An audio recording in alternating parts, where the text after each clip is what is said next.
Hello everyone, good morning दोस्तों। आज मैं सुबह ही आप लोगों के लिए एक गुड न्यूज़ लेकर आया हूं। इस वीडियो में हम बात करने वाले हैं उत्तराखंड होमगार्ड नई भर्ती के बारे में, जो महिला और पुरुष दोनों ही अभ्यर्थियों के लिए आने वाली है। सबसे पहले अगर हम देखें तो उत्तराखंड राज्य के होमगार्ड स्वयंसेवकों की संशोधित भर्ती प्रक्रिया निर्धारित किए जाने के संबंध में बात की जाए शैक्षिक योग्यता की, तो होमगार्ड स्वयंसेवक पद के लिए अभ्यर्थियों के लिए उत्तराखंड सरकार द्वारा किसी मान्यता प्राप्त बोर्ड से 10वीं परीक्षा उत्तीर्ण होना अनिवार्य है। बात की जाए आयु की तो कम से कम 18 वर्ष और अधिक से अधिक बात की जाए तो 40 वर्ष होनी चाहिए। कम से कम 18 एज होनी चाहिए और 40 साल से ऊपर एज नहीं होनी चाहिए। बढ़ते हैं दोस्तों मुख्य बिंदुओं की तरफ और देखते हैं कि उत्तराखंड होमगार्ड के लिए अभ्यर्थियों की शारीरिक मापतोल के बारे में यहाँ पर क्या बताया गया है। अभ्यर्थियों की मापतोल चयन समिति द्वारा की जाएगी, जिसमें मानक हैं पुरुष अभ्यर्थी के लिए। सबसे पहले बात करेंगे जनरल के बारे में, उसके बाद अनुसूचित जनजाति के बारे में, साथ ही पर्वतीय क्षेत्र के अभ्यर्थियों के बारे में। बात की जाए ऊंचाई की तो 165 सेंटीमीटर आपकी हाइट होनी चाहिए। जनरल में 165 सेंटीमीटर आपकी हाइट यहाँ पर मांगी जाएगी। अनुसूचित जनजाति में 157.50 आपकी हाइट मांगी जाएगी। अनुसूचित जनजाति के लिए 157.50। अगर आपके पास हिल सर्टिफिकेट है, पर्वतीय क्षेत्र से आप लोग आते हैं, तो 160 सेंटीमीटर आपसे हाइट मांगी जाएगी। सीना बिना फुलाए, अगर आप जनरल कैटेगरी से हैं तो 78.08 सेंटीमीटर आपका सीना होना चाहिए बिना फुलाए। और अनुसूचित जनजाति के लिए 76.3, हिल सर्टिफिकेट पर्वतीय क्षेत्र के लिए भी 76.3 यहाँ पर सीना मांगा गया है। और सीने में कम से कम जो फुलाव 5 सेंटीमीटर होना आवश्यक है। आप लोग देख सकते हैं फुलाने पर 83.8, 81.3 और 81.3 सेंटीमीटर आपका सीना फुलाने के बाद होना चाहिए। बढ़ते हैं दोस्तों मुख्य बिंदुओं की तरफ। यहाँ पर है महिला अभ्यर्थियों के लिए मानक। महिला अभ्यर्थियों के लिए यहाँ पर हाइट मांगी गई है, आप लोग देख सकते हैं। सामान्य और अन्य पिछड़ा वर्ग की महिलाओं के लिए 152 सेंटीमीटर यहाँ पर हाइट मांगी गई है। अनुसूचित जनजाति के लिए बात करें तो 147 सेंटीमीटर हाइट होगी। और अगर हिल सर्टिफिकेट है पर्वतीय क्षेत्र की महिलाओं के लिए 147 सेंटीमीटर ही हाइट मांगी गई है। यहाँ पर आप लोग देख सकते हैं महिलाओं के लिए यहाँ पर वजन भी कहा गया है।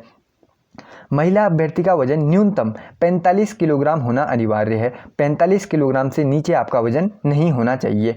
पर्वतीय क्षेत्र का निर्धारण संबंधित यहाँ पर बताया गया है कि पर्वतीय क्षेत्र के लिए कौन कौन से जिले यहाँ पर शामिल होंगे।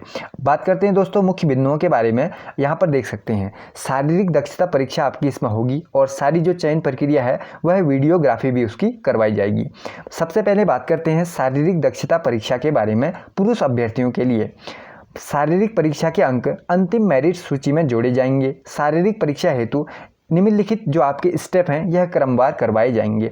पुरुष अभ्यर्थियों के बारे में सबसे पहला स्टेप है दौड़ और चाल का। 2 किलोमीटर की आपकी दौड़ होती है। 2 किलोमीटर में आपके टोटल 10 नंबर का आपका दौड़ होगा। आप लोग देख सकते हैं अगर आप 6 मिनट में पार कर देते हैं तो आपको पूरे के पूरे 10 नंबर मिलेंगे। अगर आप 2 किलोमीटर की दौड़ 10 नंबर आपको अगर लाने हैं और 2 किलोमीटर की दौड़ है 6 मिनट में आपको पूरी करनी है, अगर आप 6 मिनट में पूरी करते हैं तभी आपको पूरे के पूरे 10 नंबर मिलेंगे। अगर आप 6 से 7 मिनट यानी 6 से 1 सेकंड के बाद भी अगर जोड़ लिया जाएगा 7 मिनट तक पूरी कर पाते हैं 6 से 7 में तो आपको 9 अंक दिए जाएंगे। 7.1 से अगर 8 मिनट आप लगा देते हैं तब आपको 8 नंबर मिलेंगे। उसके बाद 8 से 9 के बीच अगर आप आते हैं तो 7 अंक। जिसके बाद 9 से अगर 10 मिनट आप लोग लगा देते हैं, 9 से 10 के बीच आते हैं तो आपको केवल 5 अंक दिए जाएंगे। दूसरा स्टेप है क्रिकेट बॉल थ्रो का। यह भी आपका टोटल फुल मार्क्स इसमें 10 अंक के होंगे। पूर्णांक 10 अंक है। 70 मीटर आपको बॉल को फेंकना है। 70 मीटर फेंकने पर आपको 10 अंक दिए जाएंगे। अगर आप 65 मीटर फेंक पाएँ तो 8 अंक, 60 मीटर पे 7, 55 मीटर पे 6। अगर आप 50 मीटर ही बॉल को फेंक पाते हैं तो आपको केवल 5 अंक दिए जाएंगे। दोस्तों तीसरा स्टेप है लंबी कूद का। यह भी आपका 10 पूर्णांक का है, 10 अंकों का है। अगर आपको पूरे के पूरे 10 नंबर आपको लंबी कूद में लाने हैं तो आपको 16 फीट कूदना है। अगर आप 15 फीट ही कूद पाएँ तो 8 नंबर मिलेंगे। 14 फीट में 7, 13 फीट में 6। अगर आप सिर्फ 12 फीट ही वहाँ कूद पाते हैं तो आपको सिर्फ 5 अंक वहाँ पर दिए जाएंगे। ये था दोस्तों पुरुष अभ्यर्थियों के लिए जो आपका शारीरिक मानक था। ठीक, जितने भी स्टेप थे ये सब पुरुष अभ्यर्थियों के लिए हैं। अगर बात की जाए महिला अभ्यर्थियों के बारे में तो उनके लिए यहाँ पर स्टेप दिए गए हैं। सबसे पहला स्टेप है दौड़ और चाल का। दौड़ और चाल यानी दौड़ है वह सिर्फ 500 मीटर है और 10 अंकों की आपकी दौड़ होगी। आप लोग देख सकते हैं पूरे 10 नंबर लाने के लिए आपको 2.5 मिनट में पूरा करना है।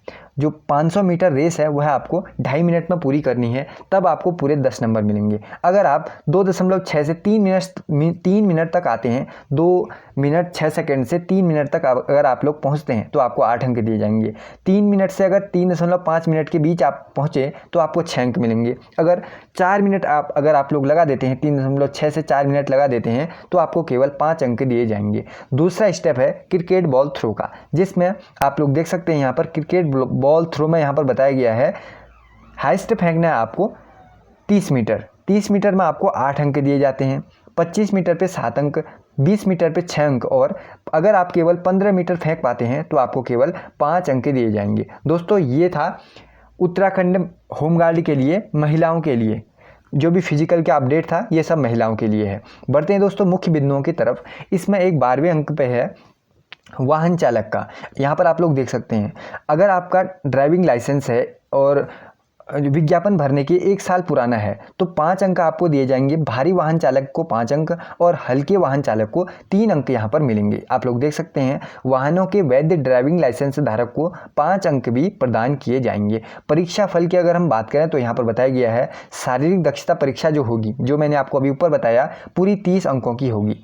शैक्षिक योग्यता 10 अंकों का, जो मैंने बताया आपको शैक्षिक योग्यता 10th पास यहाँ पर मांगा है। अगर आपके पास NCC सर्टिफिकेट हो, NSS हो, स्काउट गाइड अगर आप हों तो आपको 5 अंक फिर से दिए जाएंगे। अगर होमगार्ड के वैतनिक सेवानिवृत्त कार्यरत सदस्यों के पुत्र हों आप, या अविवाहित पुत्री हों, पत्नी हो, पति हों, वो भी हैं, तो आपको फिर से 5 अंक दिए जाएंगे। और खेलकूद में अगर आपकी भागीदारी कहीं पर हो तो फिर भी 5 अंक। वाहन चालक का जैसे मैंने आपको बताया तो 5 अंक।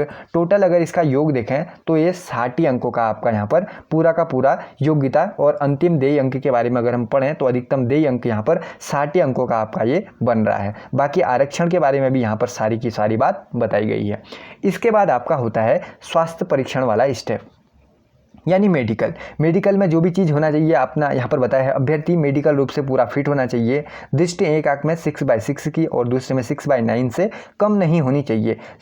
साथ में सटा घुटना, सपाट पैर, सारी की सारी चीज़ें आप लोग वो बात की बात में आप लोग यहाँ पर देख सकते हैं, पूरी की पूरी चीज़ें बताई गई हैं। बाकी वर्णांधता वगैरह वह भी नहीं होना चाहिए। बाद में चरित्र सत्यापन के बाद बढ़ते हैं दोस्तों मेन बिंदुओं की तरफ कि मेन बिंदुओं में यहाँ पर क्या बताया गया है। उत्तराखंड होमगार्ड भर्ती की कई समय से लोग इंतजार कर रहे हैं, पूछ भी रहे हैं।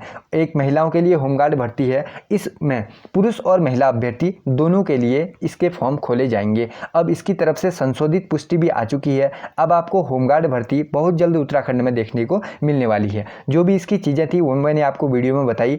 ऐसे ही वीडियो अपडेट के लिए आप हमारे चैनल को सब्सक्राइब कर सकते हैं। इससे रिलेटेड जो भी अपडेट आएगी वो मैं जल्दी आप लोगों तक पहुंचा दूंगा। ऐसे ही नोटिफिकेशन के लिए, अपडेट के लिए, प्रैक्टिस सेट के लिए, मॉक टेस्ट के लिए चैनल को सब्सक्राइब कर लेना। और इस PDF के लिए आप लोग हमारे टेलीग्राम चैनल पर ज्वाइन हो सकते हैं। हमारे चैनल के नाम से ही टेलीग्राम है। अगर मैं आपको लिख के दिखाऊं तो इसको आपको टेलीग्राम पे सर्च करना है। सर्च करने के बाद ज्वाइन होना है। वहाँ ये PDF मैं आपको प्रोवाइड कर दूंगा। इस PDF को डाउनलोड कर लेना और सारी चीज़ें फिर से देख लेना। अगली वीडियो में फिर से मुलाकात होगी। जय हिंद।